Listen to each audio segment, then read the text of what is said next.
Hey, my name is Rowan Smith and I want to welcome you to the Training for Trekking podcast. Now, this is the world's very first podcast which is entirely dedicated to helping you train, prepare and conquer your upcoming hike, trek or mountain adventure.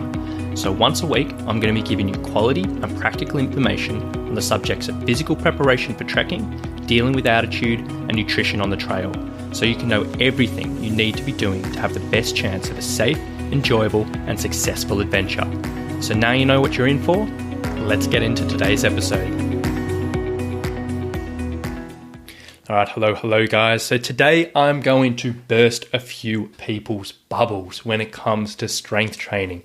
And I want to talk about a few exercises which are often portrayed as beginners exercises. And they're often recommended to hikers no matter what shape or size you are, no matter what level of fitness or training you are, no matter what. And they're recommended to all hikers as being amazing things. And in all honesty, they're probably not the best first choice. And they may be good options if you're, an intermediate or an advanced trainer, or if you've been training for a little while. But as a beginner, if you're just first entering your strength training, or if you have only done it for a few months or so, they might not be a particularly great option. And I want to burst your bubble today because I see this all the time. So essentially, we're covering a few exercises that masquerade as a beginner's exercise, but they certainly are not. Now, exercise number 1 is the back squat or the barbell back squat, which you see in the gyms all around the world. It's an absolutely amazing exercise for developing leg pushing strength, and it's a really easy way to load up a lot of weight on your legs. And essentially what it involves is getting a barbell, put it on your back and doing squats.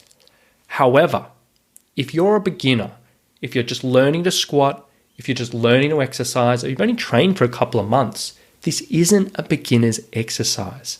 And so many times I see in the gym, people first time in the gym getting recommended to do these things, or online for hiking recommendations, getting recommended to do barbell back squats to get your legs strong for your elevation.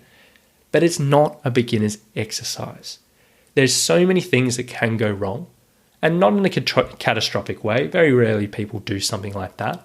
But it's easy to get aches and pains from this type of exercise. And it's something you definitely want to work up to.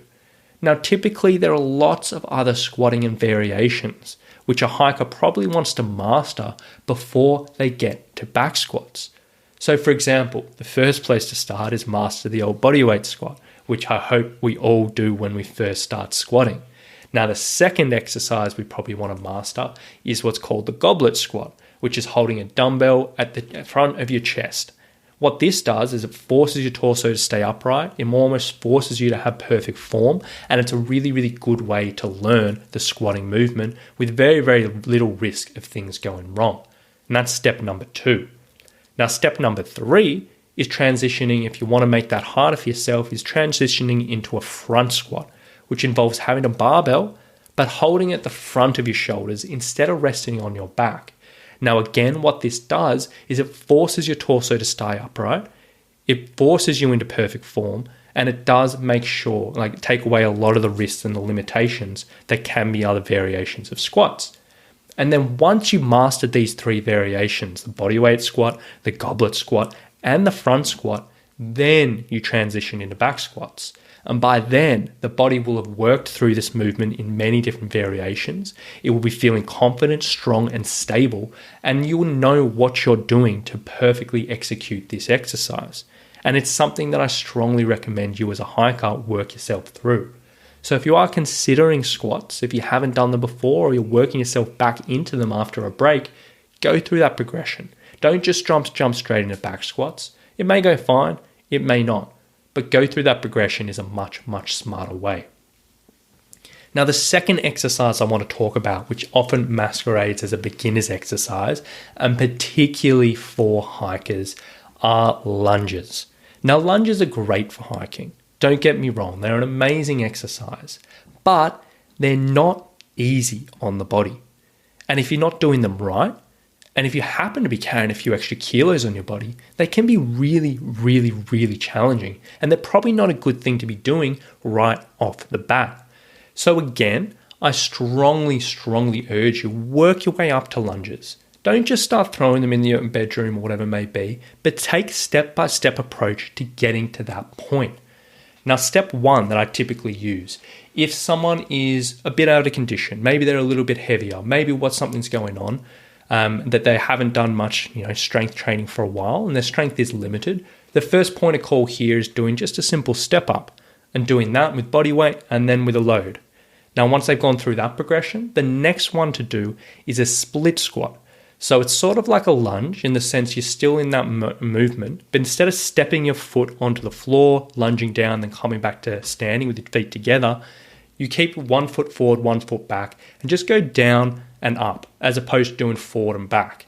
Now, the split squat is a great way to actually learn this movement pattern properly and teach the body how to stabilize, how to strengthen through this range of motion, and really how to do this thing properly while not having that extra complication of the step and while not having that extra complication of, the added force of you going through. And it's a really, really good exercise to learn this particular movement.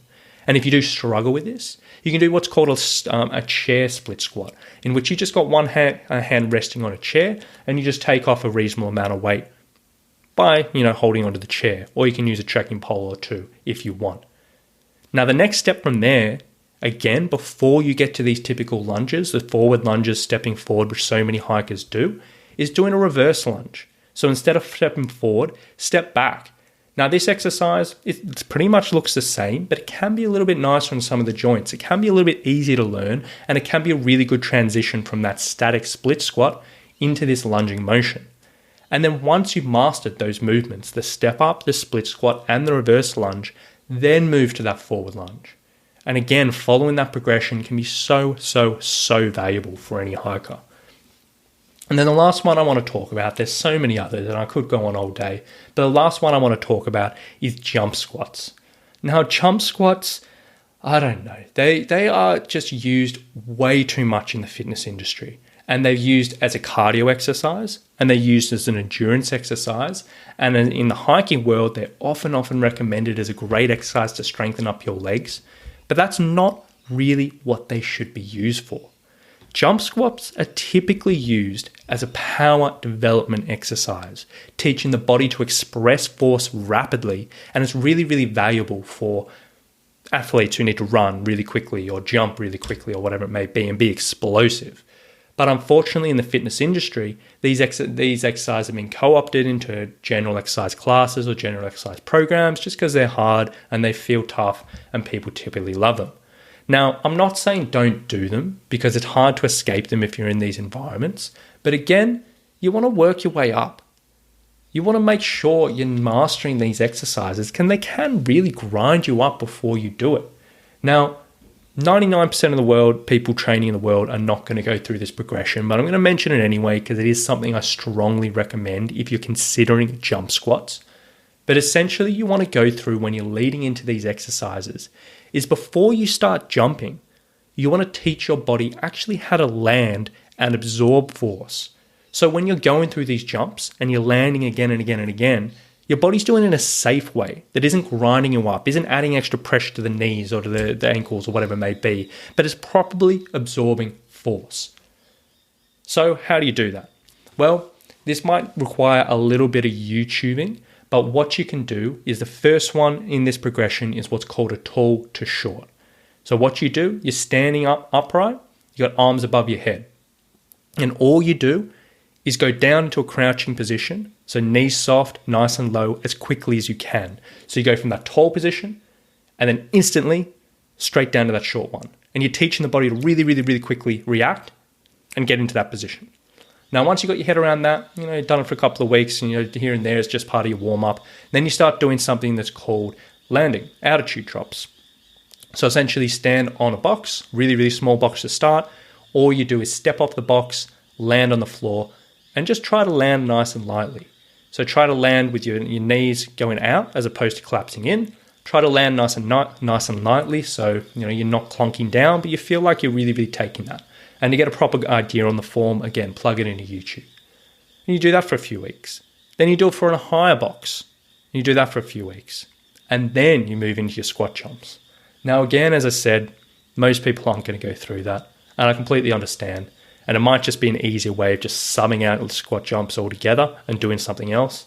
But in the perfect world, that is what we want to be looking at. But essentially the point I'm trying to make today is some of these exercises which are commonly recommended, they're not beginner exercises. And if you're doing them and they're really tough, or you really struggle, or you do pull up uncomfortable after them, don't feel bad. Because if you're doing this, I don't want to say properly, but if you're doing this in the best way possible, you're taking that progression, and by the end of that progression, you're feeling much more comfortable and these things are accomplishable. So if you do come across these exercises, back squats, lunges, jump squats, and you struggle with them, take a step back, go back to one of those things I recommended, and then work your way back up. Because they're not beginner exercises. They shouldn't be offered as them. They shouldn't be promoted as them, but unfortunately they are. So hopefully now you have that power and that knowledge to know where you stand with these. So thank you so much for listening today, guys. I do hope you've gotten a little bit out of it. If you do have any questions off this, please feel free to reach out. Shoot me an email at rowan@summitstrength.com.au or shoot me a message over on Instagram and we can chat from there. So thank you so much for listening, and we'll talk to you soon. Bye.